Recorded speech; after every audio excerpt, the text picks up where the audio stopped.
मेहनती किसान, बदलते भारत की शान। मौसम खबर के प्रायोजक हैं आईएल के ट्रैक्टर ब्रांड का शिनवा, जो देता है सुंडी थ्रिप्स और जेसीड से सुरक्षा की गारंटी।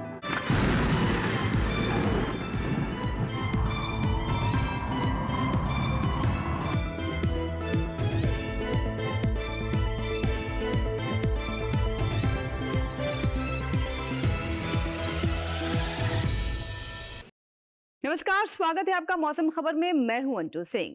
मौसम खबर में जानेंगे अगले 24 से 48 घंटों में कैसा रहेगा मौसम का हाल, कहां होगी बारिश, कहां चलेंगी तेज हवाएं, तापमान की स्थिति क्या रहेगी। इसके साथ ही हम आपको एयर क्वालिटी इंडेक्स के बारे में भी जानकारी देंगे। लेकिन जैसा कि आप जानते हैं कि मौसम खबर की शुरुआत करते हैं 5 बड़ी खबरों के साथ, यानी मौसम की गतिविधियों से जुड़ी कौन कौन सी 5 बड़ी खबरें हैं, कौन कौन से राज्यों से जुड़ी हुई हैं। सबसे पहले नजर डालते हैं 5 बड़ी खबरों से जुड़ी हमारी इस रिपोर्ट पर।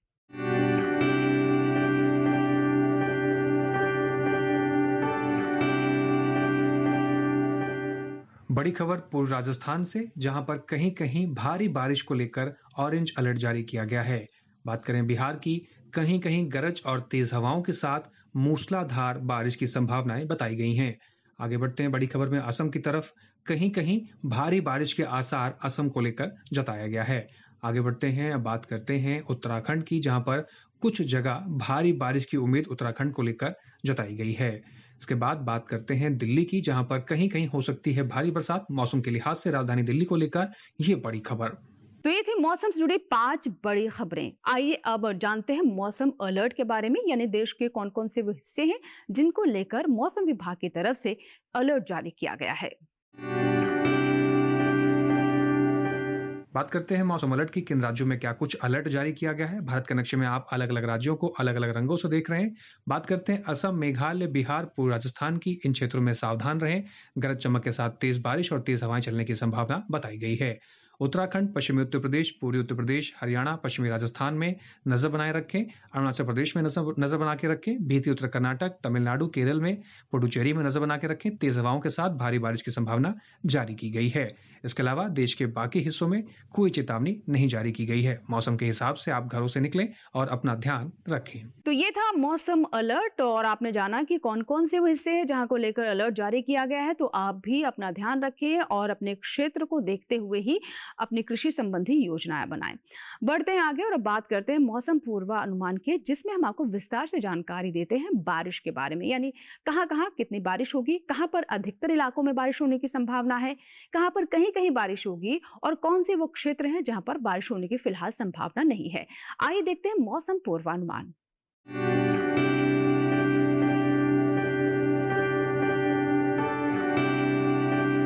बात मौसम पूर्वानुमान की करते हैं। आने वाले 24 से 48 घंटों में कहां ज्यादा बरसात होगी। पंजाब की बात करें, चंडीगढ़ की बात करें, कहीं कहीं बारिश संभव है। लद्दाख, लेह, जम्मू कश्मीर, श्रीनगर, गिलगित, हिमाचल प्रदेश, उत्तराखंड, पश्चिमी उत्तर प्रदेश, पूर्वी उत्तर प्रदेश में अनेक जगह बरसात है। वहीं बात हरियाणा, दिल्ली की करें तो कई जगह बरसात देखने को मिल सकती है। आने वाले 24 से 48 घंटे में बरसात को लेकर इन राज्यों में कुछ इस प्रकार से माहौल देखने को मिलेगा। जिस तरीके से आप देख रहे हैं नक्शे में, लद्दाख, लेह, जम्मू कश्मीर में अनेक जगह पर बारिश है। बात करें उप हिमालय, पश्चिम बंगाल, सिक्किम, बिहार, गांगे पश्चिम बंगाल की, यहां पर अधिकतर जगह बारिश की संभावना बताई गई है। अरुणाचल प्रदेश, असम, नागालैंड, मणिपुर, त्रिपुरा, मिजोरम, मेघालय, झारखंड अनेक जगह बरसात है। उड़ीसा की बात करें, कहीं कहीं बारिश बताई गई है। अंडमान निकोबार आप देख पा रहे हैं, अधिकतर जगह बरसात है। वहीं बात करें तमिलनाडु, केरल, लक्षद्वीप, पुडुचेरी की, अनेक स्थानों पर बारिश है। तटीय कर्नाटक में अनेक स्थानों पर बारिश है। भीतरी दक्षिण कर्नाटक, तटीय आंध्र प्रदेश में कई जगह बरसात है। भीतरी उत्तर कर्नाटक, तेलंगाना, रायलसीमा की बात करें तो कहीं कहीं बारिश आपको देखने को मिल सकती है आने वाले 24 से 48 घंटे के भीतर। कोंकण, गोवा, दमन दीव, गुजरात की बात करें, अधिकतर जगह बरसात बताई गई है आने वाले 24 से 48 घंटों के भीतर। मराठवाड़ा में कहीं कहीं बरसात है। पश्चिमी राजस्थान, कच्छ, सौराष्ट्र, विदर्भ, मध्य महाराष्ट्र में कई जगह बरसात है। पश्चिमी मध्य प्रदेश, पूर्वी राजस्थान, पूर्वी मध्य प्रदेश, छत्तीसगढ़ की बात करें, अनेक जगह बारिश की संभावना बताई गई है आने वाले 24 से 48 घंटों के भीतर। मौसम पूर्वानुमान के बाद आइए हम नजर डालते हैं मौसम की चाल पर, जिसमें हम आपको जानकारी देते हैं पिछले 24 घंटों में मौसम से जुड़ी कौन कौन सी गतिविधियां रही।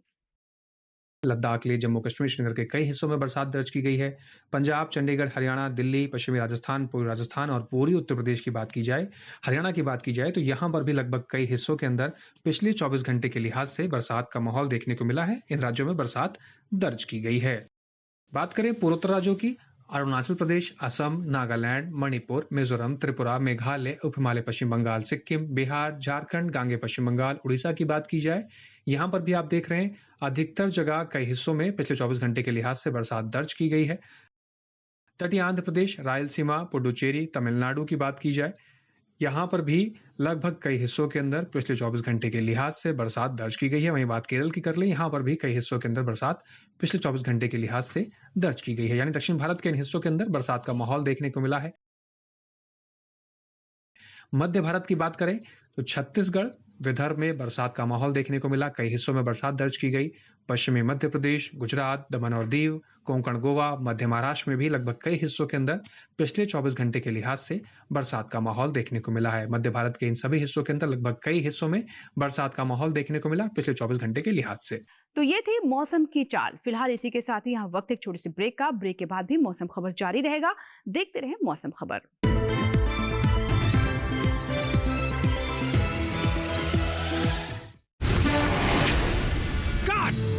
सुरक्षा की गारंटी हर चीज में जरूरी है, चाहे वो मुश्किल स्टंट हो या अच्छी फसल। इसलिए ले आइए IIL के ट्रैक्टर ब्रांड का शिनवा, जो देता है सुंडी और ट्रिप से सुरक्षा की गारंटी। जल्दी करो यार, प्लीज जल्दी। दूसरा कोई मैच है क्या?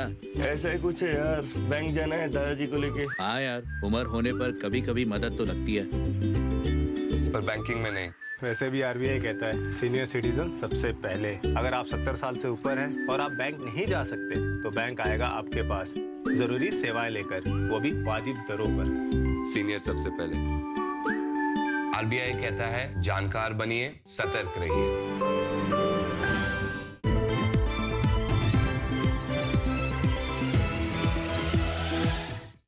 ब्रेक के बाद एक बार फिर आपका स्वागत है। आप देख रहे हैं मौसम खबर। आइए अब नजर डालते हैं मौसम में तापमान के हाल पर, जिसमें हम आपको बताते हैं अधिकतम और न्यूनतम तापमान के बारे में। यानी देश के कौन कौन से हिस्से रहे जहां पर अधिकतम तापमान सामान्य से ऊपर रहा या नीचे गया, और इसी तरीके से न्यूनतम तापमान की स्थिति क्या रही।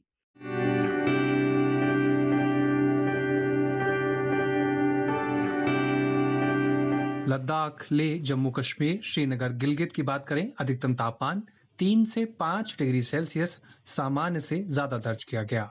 आगे बढ़ते हैं, बात करते हैं हरियाणा, दिल्ली, पश्चिमी उत्तर प्रदेश, पूर्वी मध्य प्रदेश की। यहाँ पर अधिकतम तापमान 1.6 से 3 डिग्री सेल्सियस सामान्य से कम की स्थिति में अधिकतम तापमान दर्ज किया गया। आगे बढ़ते हैं, कुछ और राज्यों की बात करते हैं, जिसमें हम बात करेंगे बिहार की। बिहार में अधिकतम तापमान 3 से 5 डिग्री सेल्सियस सामान्य से ज्यादा की स्थिति में दर्ज किया गया है। अधिकतम तापमान का हाल कुछ इस प्रकार से रहा। वहीं बात की जाए उड़ीसा और तटीय आंध्र प्रदेश की, अधिकतम तापमान यहाँ पर 3 से 5 डिग्री सेल्सियस सामान्य से ज्यादा की स्थिति में दर्ज किया गया है। आगे बढ़ते हैं, कुछ और राज्यों की बात करें, जिसमें आप बात करते हैं तेलंगाना, भीतरी उत्तर कर्नाटक की। अधिकतम तापमान 1.6 से 3 डिग्री सेल्सियस सामान्य से ज्यादा की स्थिति में दर्ज किया गया है। अधिकतम तापमान का हाल कुछ इस प्रकार से इन राज्यों में देखने को मिला। इसके साथ ही अगर बात की जाए मध्य महाराष्ट्र, मराठवाड़ा की, अधिकतम तापमान यहाँ पर 1.6 से 3 डिग्री सेल्सियस सामान्य से ज्यादा की स्थिति में दर्ज किया गया है। अधिकतम तापमान का हाल यहाँ पर इस प्रकार से रहा। इसके साथ ही आगे बढ़ते हैं और बात करें पश्चिमी राजस्थान, पूर्वी राजस्थान और विदर्भ की। यहाँ पर अधिकतम तापमान 3 से 5 डिग्री सेल्सियस सामान्य से कम दर्ज किया गया है। इसके साथ ही बात करें देश में सबसे अधिक तापमान की, पश्चिमी राजस्थान के श्री गंगानगर में दर्ज किया गया 38 डिग्री सेल्सियस। सबसे अधिक तापमान पूरे देश में यहीं पर दर्ज किया गया है। लद्दाख, लेह, जम्मू कश्मीर, श्रीनगर, गिलगित, न्यूनतम तापमान 1.6 से 3 डिग्री सेल्सियस सामान्य से ज्यादा की स्थिति में दर्ज किया गया है। न्यूनतम तापमान का हाल इन राज्यों में इस प्रकार से देखने को मिला। वहीं बात की जाए उप हिमालय पश्चिम बंगाल, सिक्किम, पूर्वी मध्य प्रदेश, उड़ीसा और तटीय आंध्र प्रदेश की, न्यूनतम तापमान 1.6 से 3 डिग्री सेल्सियस सामान्य से ज्यादा की स्थिति में दर्ज किया गया है। न्यूनतम तापमान का हाल इस प्रकार से देखने को मिला। पूर्वोत्तर राज्यों में असम और मेघालय की बात की जाए, न्यूनतम तापमान 1.6 से 3 डिग्री सेल्सियस सामान्य से कम की स्थिति में दर्ज किया गया है। इसके साथ ही बात करें केरल की, केरल में न्यूनतम तापमान 1.6 से 3 डिग्री सेल्सियस सामान्य से ज्यादा की स्थिति में दर्ज किया गया है। इसके साथ ही कुछ और राज्यों की बात करें, जिसमें पश्चिमी मध्य प्रदेश और विदर्भ की बात की जाए, न्यूनतम तापमान 1.6 से 3 डिग्री सेल्सियस सामान्य से कम की स्थिति में दर्ज किया गया है। इसके साथ ही अब बात करते हैं बिहार के डेहरी की, जहां पर देश में सबसे कम तापमान दर्ज किया गया। 18 डिग्री सेल्सियस न्यूनतम तापमान की स्थिति बिहार के डेहरी में दर्ज की गई है। तो ये तो बात हुई तापमान के हाल की। फिलहाल अब नजर डालते हैं देश के विभिन्न हिस्सों पर अधिकतम और न्यूनतम तापमान की स्थिति क्या दर्ज की गई।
इसी के साथ ही मौसम खबर में यहाँ वक्त हुआ एक छोटे से ब्रेक का। कहीं मत जाइएगा, ब्रेक के बाद भी मौसम खबर जारी रहेगा।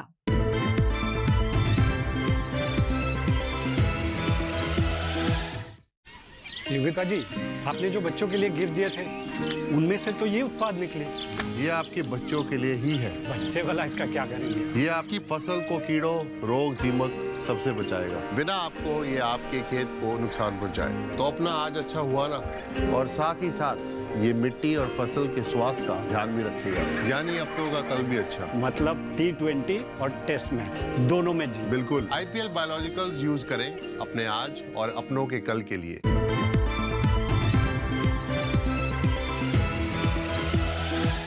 ब्रेक के बाद एक बार फिर आपका स्वागत है। आप देख रहे हैं मौसम खबर।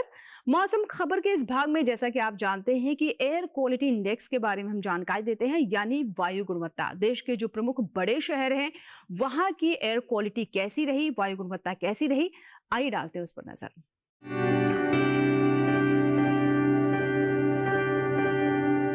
बात करें राजधानी दिल्ली की, गुणवत्ता सूचकांक 126 दर्ज किया गया।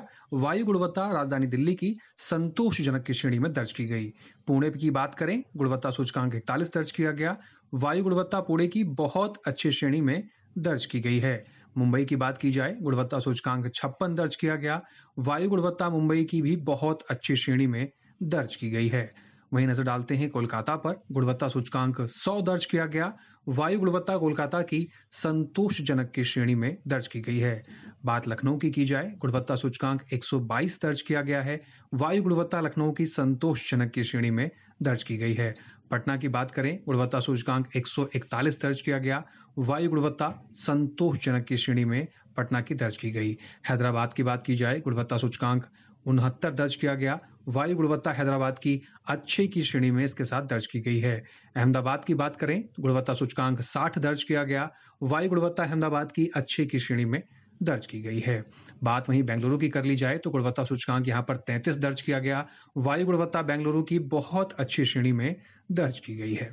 तो ये तो बात हुई एयर क्वालिटी इंडेक्स की। आइए बढ़ते आगे और अब बात करते हैं खेती किसानी की, जिसमें हम आपको बताते हैं कि मौसम के अनुसार देश के विभिन्न हिस्सों में उगाई जाने वाली फसलों को देखते हुए क्या है वैज्ञानिक सलाह। इसके लिए चलते हैं हमारे AI एंकर कृष के पास।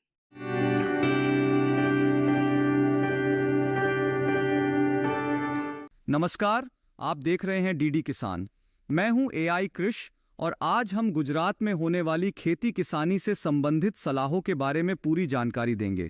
मध्य गुजरात के किसान इस समय मिर्च, टमाटर और बैंगन की रोपाई जारी रखें।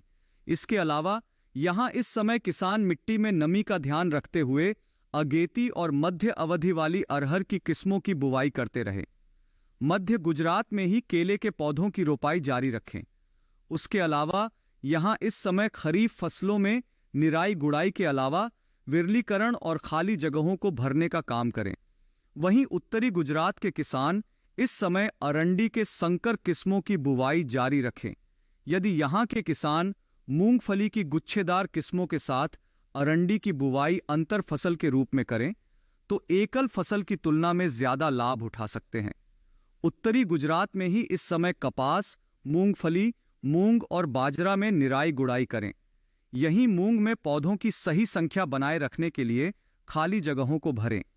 उत्तरी गुजरात में ही ये समय टमाटर, मिर्च, बैंगन और फूल गोभी की रोपाई के लिए भी उपयुक्त है। यहीं इस समय मूंगफली को रोगों से बचाएं। दक्षिण गुजरात में इस समय धान के खेतों में 2 से 3 सेंटीमीटर जलस्तर बनाए रखें। इसके अलावा धान की रोपाई के बाद 45 दिनों तक खेतों में हाथ से निराई करें और खेतों को खरपतवार मुक्त रखें।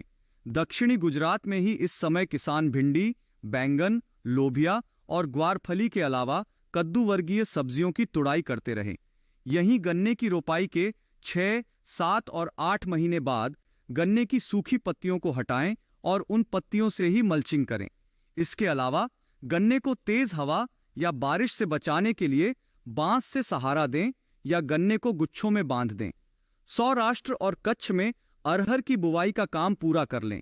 इसके अलावा यहाँ मिर्च, टमाटर और बैंगन की रोपाई करें।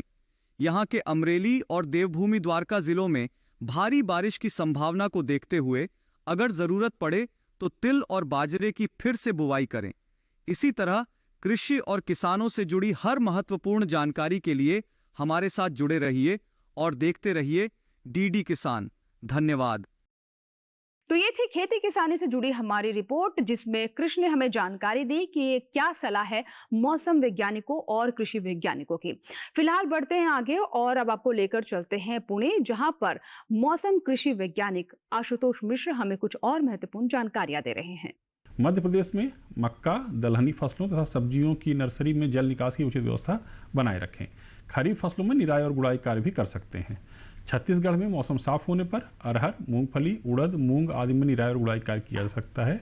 साथ ही यूरिया का छिड़काव भी आवश्यकता अनुसार कर सकते हैं। प्रतिरोपित धान के खेतों से अतिरिक्त वर्षा जल की निकासी उचित व्यवस्था भी सुनिश्चित कर लें। मध्य महाराष्ट्र के घाट क्षेत्रों, कोंकण तथा पूर्वी विदर्भ में प्रतिरोपित धान में उचित जलस्तर बनाए रखें।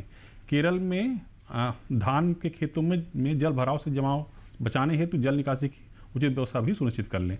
सब्जियों में जल निकासी की उचित व्यवस्था के साथ ही पांडालों को मजबूती ही प्रदान करने कार्य भी कर सकते हैं। असम में प्रतिरोपित धान, मूंग, उड़द, अरहर, तिल एवं सब्जियों के खेतों में अतिरिक्त जल निकासी की उचित व्यवस्था भी सुनिश्चित रखें। मेघालय में मक्का, अदरक, हल्दी तथा सब्जियों के खेतों से अतिरिक्त जल निकासी की उचित व्यवस्था बनाए रखें। रागी, फॉक्सटेल मिलेट एवं लोबिया की बुआई वर्तमान वर्षा के दौर के बाद ही करें। हिमाचल प्रदेश में खेतों में वर्षा का पानी जमा न होने दें। दलहनी फसलों के खेतों में जल निकासी की उचित व्यवस्था बनाए रखें तथा खेतों को खरपतवार से मुक्त रखें। उत्तराखंड में आलू की खुदाई का कार्य किया जा सकता है। साथ ही उपज को सुरक्षित स्थान पर रखना कदापि न भूलें। उड़द एवं मूंग के खेतों में जल निकासी की उचित व्यवस्था भी सुनिश्चित कर लें। धान में जल का स्तर लगभग 3 सेंटीमीटर के आसपास रख सकते हैं। जम्मू कश्मीर में मक्का एवं दलहन के खेतों में अतिरिक्त जल का जमाव न होने दें। टमाटर तथा कद्दू वर्गीय सब्जियों को प्लास्टिक की डोरी से सहायता प्रदान करें। पंजाब में कपास, गन्ना, मक्का, सब्जियों तथा फलों के बगीचों में अतिरिक्त वर्षा जल की निकासी की व्यवस्था भी सुनिश्चित कर लें। हरियाणा में कपास, सब्जियों तथा फलों के पौधों में सिंचाई कार्य स्थगित कर दें। अब बात करेंगे देश के अन्य हिस्सों में, तो गुजरात में अरहर की जल्द एवं मध्यम अवधि में पकने वाली किस्मों की बुआई कार्य जारी रख सकते हैं। तो ये थी वैज्ञानिक सलाह। फिलहाल बढ़ते हैं आगे और बात करते हैं आज की फसल की, जिसमें हम आपको बताने वाले हैं धनिया के बारे में।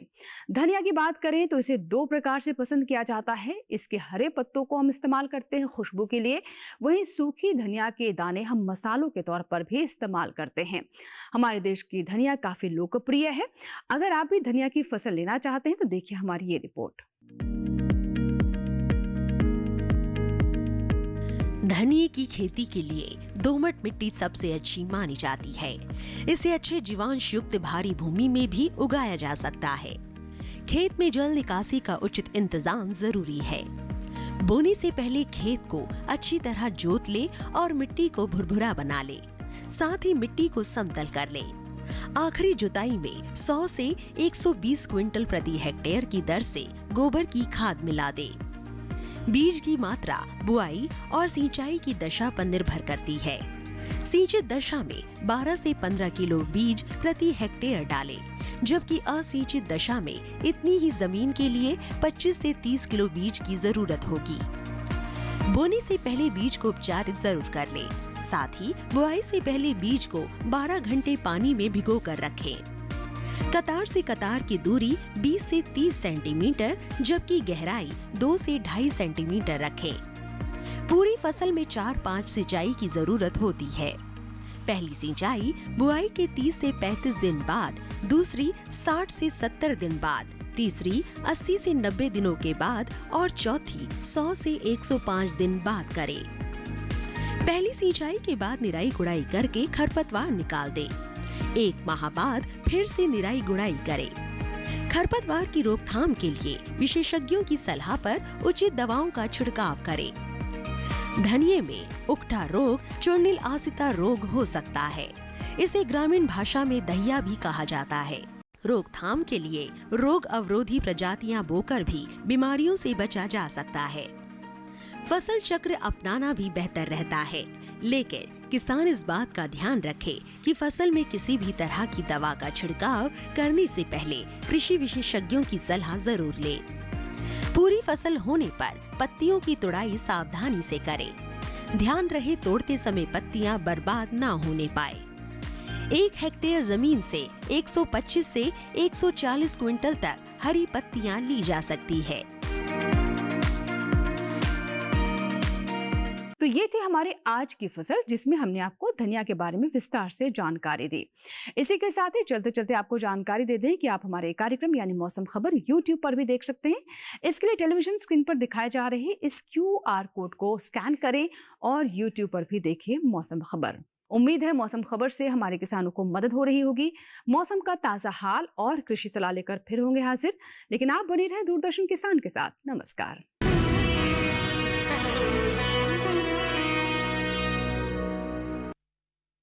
मौसम खबर के प्रायोजक थे